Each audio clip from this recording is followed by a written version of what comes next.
Okay, so maybe just start by saying my name is Alta de Vos. I'm from Rhodes University.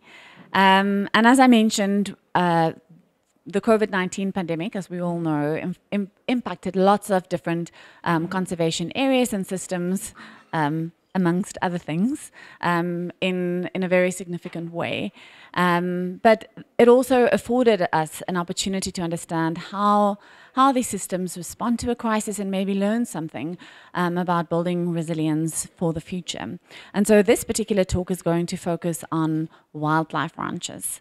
And so what do I mean when I talk about wildlife ranches? So for the purposes of this talk, I'm talking about privately owned areas that are outside of protected areas that perform one of these variety of activities, one or combination of these variety of activities. So ecotourism, hunting, wildlife breeding, venison sales, and also mixed farming. We defined for this study, we defined it as anything that had more than a 10% focus on a wildlife-based land use, which is probably like a little bit of a low threshold, but most were more than 50%. But the important thing is that they are kind of privately owned. Some of them are protected areas, but most of them are not.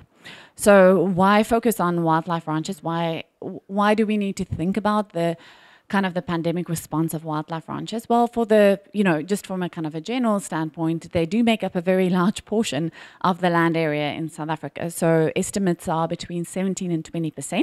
And so of that 17 and 20%, 2% of them are formally protected as private protected areas, but the rest are not. And they hold a lot of potential, both from a kind of conservation point of view, but also from a development point of view, from a social point of view, from a transformation point of view. Potential being the operative word there. One key thing about them is that they do. They don't provide, from a conservation point of view, they don't provide their primary objective is not protection. They are areas that are, for the most part, enterprises that serve to support livelihoods, that aim to make a profit. They're not there primarily to conserve biodiversity. So the biodiversity outcomes are often kind of ancillary for these areas. And so the question is, they have this potential, also recognizing that a lot of transformation is needed in that sector, but can we rely on them into the future? And so that is another reason to really think about, like, how do they respond to crises, these kind of private actors. So another thing about like wildlife ranches in South Africa is that we don't actually have very good information about their impact and about, just the kind of contributions that they make on various spheres. And so we started the Sustainable Wildlife Economies project, and I think the end of 2020, to firstly, as a first kind of base, just collect some baseline information about these areas, about the different kinds of contributions that they have, but with a view to eventually think about like pathways towards the future, policy that can support these areas into the future, and the other kind of transformations that we need to have like a sustainable wildlife economy. And so this project is led by SANParks with various partners from industry, various funding partners, institutional partners, the government partners from all sorts of walks of life. And so in the survey, we asked people a variety of different questions. It's quite a long survey, about 2 to 3 hours, around their land management practices, sustainability challenges, degradation challenges, land use histories, their population management, and then the bit that I'm going to be talking about today, the activities that they are performing on their property, as well as their adaptation strategies, specifically asking them about the responses to the pandemic, how they responded to the pandemic. So the survey actually took place over 2 years in 2 different provinces, the Eastern Cape and the Limpopo, and then we followed up a little bit in the Eastern Cape. But this talk, the data that I'm going to present it here, is just on the first round of surveys, about 112 surveys. Not all of them were actually wildlife ranches. We also interviewed we surveyed livestock farms, as well as 7 state-owned protected areas, to also do some comparison of the responses. So the questions that that we unpacked in this paper, which was led by Haley Clements, was these 3. So firstly, how were wildlife ranches' viability impacted by the COVID-19 pandemic? How did they respond to those impacts? And then how do these impacts and responses vary between business models? So when I talk about business models, these are the kind of like combination of activities that characterize different wildlife ranches. And some previous work, again, a lot of Haley's work, have shown that there are very big differences in the motivations and the way that these properties are run, with very big implications for biodiversity as well as financial viability. And so how we decided on the business models for this study is that we used the activities as well as, the proportion of foreign and local visitors, and did some sort of statistical clustering. And then we came up with four business models. For the purposes of this talk, the colors or the proportions are off, but what they represent, and I'll explain in a second why, what they represent is the kind of the proportion of activities that are made up of different activities for each of the different business models. So there's 4 business models for this study, ones that are focused primarily on ecotourism, and as you can see by the fact that most of the elephant is made of blue, that's the ecotourism in this case, it's a very specialized model. The same for trophy hunting, slightly less specialized than ecotourism, but still quite specialized. And then we have 2 other business models that are much more diverse. So the one is a kind of a combination of wildlife ranching and agriculture. So where about half of the property is made up of agricultural activities. Let me actually put this table up as well so that you can see how the activities break down. It's not particularly important. The point is that the wildlife agriculture one has a mix of agriculture and wildlife-based land uses, and then there's the mixed wildlife ones, which comprise various different kinds of activities, some venison sales, some ecotourism, some trophy hunting, some agriculture, some biltong hunting, so a combination of different activities. So those 2 are much more kind of diverse. The ecotourism and hunting ones tend to be like a little bit bigger, especially the ecotourism ones. They are much bigger properties. So we wanted to also understand how these impacts differed between these kind of different business models and how they responded differently. Okay, so what are some of the results? So the first thing is that, like most sectors, these areas were heavily impacted. But if we compared them to public protected areas, you can see that they are slightly less impacted overall, like on average, than private protected areas. So the graph on the left here shows the proportion of revenue loss on the y-axis, and then the percentage of properties that fell in that like bin in each case. So something to point out here is that our protected area sample size was very small, but the results here are not so dissimilar from the great paper that was led by Kyle Smith et al. On the revenue impacts in national parks. So I think that these figures are fair. As you can see, livestock farms were not very heavily impacted by the pandemic at all. The other graph on the right there, that shows.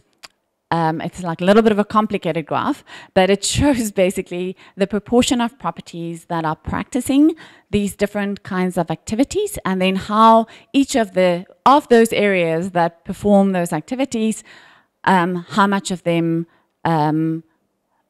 were worst affected. In how many of them was that the worst affected activity? And so you can see of like a lot of the properties had trophy hunting, and of the ones that had trophy hunting was the activity that was worst impacted. Same for ecotourism. Of the ones that had ecotourism was the worst impacted activity. And that's not surprising, since those were the ones that rely a lot on foreign visitors. So how did the properties respond to these challenges? So, thank you. In various ways, which also depended on their business model. So very quickly, the main responses were that they focused more on local markets. That was the dominant response, shifted from international markets to local markets. They cut costs, sometimes by laying off staff, other times by, like selling vehicles or reducing the amount of, say, alien clearing they do on properties. Some of them scaled up agriculture. A lot of them also focused on other wildlife-based activities. So the ones that you saw in the previous slide, that there were a number of activities that were slightly less impacted. And so they shifted more to those activities, relied on other income from outside. And then another response, which was less of a kind of financial response, was to really apply for grants and sort of key into government programs to support their staff so that they didn't have to lay off staff permanently. So a smaller proportion of properties did that. But these responses varied quite a bit from between business models. And also the kind of impacts also differed a lot between business models. And so what we think happened here is that some business models were just much less able to quickly shift their activities because they didn't have the infrastructure, or in the case of ecotourism, there might be some path dependency there, and they might be kind of keyed into a business model that they're not able to they won't have the infrastructure for things like trophy hunting and other consumptive uses, but it also wouldn't be desirable from their business model kind of point of view to do that. But you see here that ecotourism focused areas were very impacted. Most of them experienced more than a 75% loss. Same with trophy hunting, but they were able to buffer the losses a lot more. And then the mixed areas were much less impacted, or at least much less variably impacted. And here's what I mentioned before. Different response options seemed possible for these different business models. So you can see that the mixed ones, the mixed wildlife agriculture and the mixed wildlife, they had a broader diversity of responses. I guess I'm only showing 4 here, so that's not so evident. But the options open to ecotourism was very much limited to sort of cutting costs and maybe focusing a little bit on local markets, whereas other areas shifted a lot more to other activities. They could simply scale up the other activities that they were already doing or that they could easily do. Okay, so what does that mean? I think that there's kind of 2 takeaway messages here. The first one is that for the most part, these areas, these local actors were able to adapt and respond to change. And so I think that these areas are, that in the sense that they're less buffered from these kind of shocks than, say, for example, state-owned protected areas. I know that state-owned protected areas also don't get all that much support from the state, but they do get some. But what they lack in that buffer, they make up for agility and the ability to respond to change. And they have more options available to them as well because they don't have the same kind of restrictions. And so I think we need to keep that in mind when we think about policies for these areas. They also, think, retaining the flexibility in some sense, but also keeping in mind that we are working towards nature-positive, sustainable futures here. So, for example, thinking about like what trade-offs are we happy with? For example, the scaling up of agriculture that happened during the pandemic. Like to what degree can we live with that? And then the second thing is the response diversity that was clearly shown to be really important here. And I think it's not only a case of, for the case of wildlife ranches, it's good to have a diversity of options to them.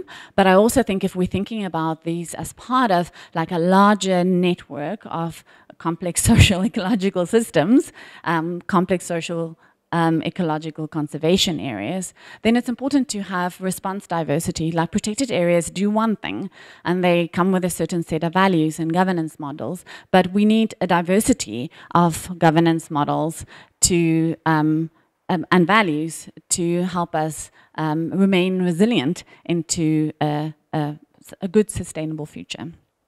Thank you.